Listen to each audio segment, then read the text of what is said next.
Yeah. Now here's where he explains basically the morning he got on board a ship and killed his men, and killed his entire crew, killed all his crewmen aboard. And basically he's the last survivor of the shipwreck. So basically, he now has to. They now gotta deal with this more hunt this Mormon down. But first they gotta deal with a little minor threat, a bear. Basically a bear.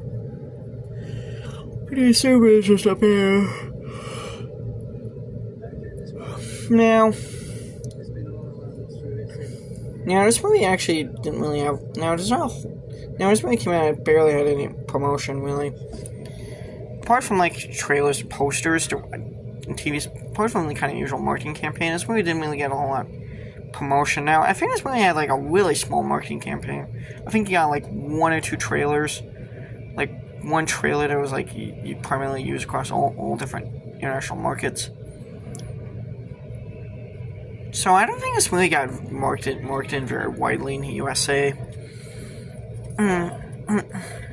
Which, now, I want to say, like, Jim Caviezel, I think he, like I said, I think he rarely ever talks about this movie. I think he, like, called it, like, one of those movies he, like, kind of forgets about.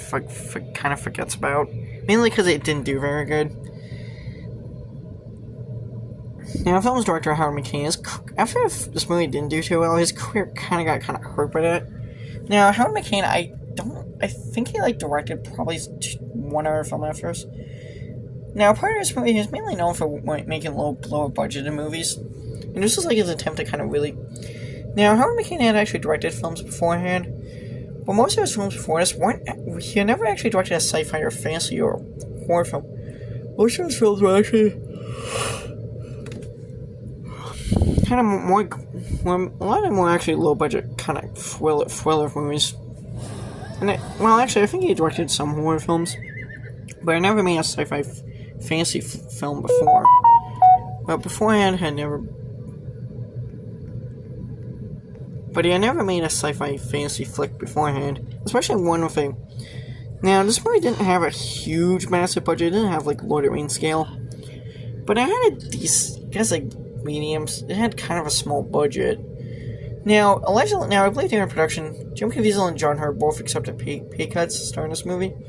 Maybe because Jim Caviezel actually liked the concept of this movie. He allegedly read the script and actually was really intrigued by the concept, and actually wanted to do it.